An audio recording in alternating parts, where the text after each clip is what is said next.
All right, we're ready for letter E, which is y equals cosine of 1 over x cubed. I want to make a quick observation. This is different from cosine of x times 1 over x cubed.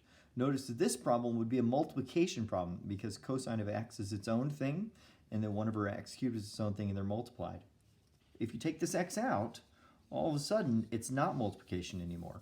So this problem, this is not cosine times 1 over x cubed because cosine without an x in it isn't a function.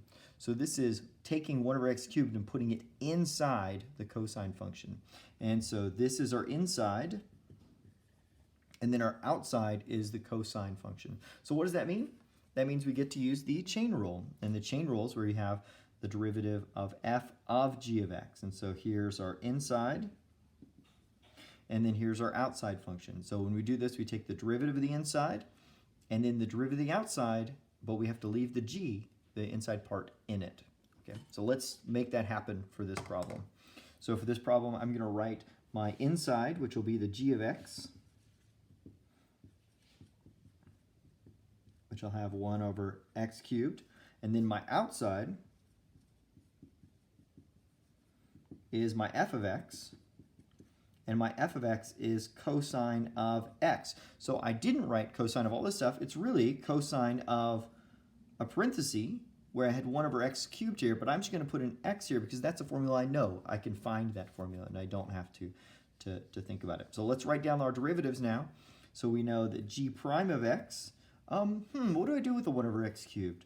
Well, what I will do is I will change it to an x to the negative 3.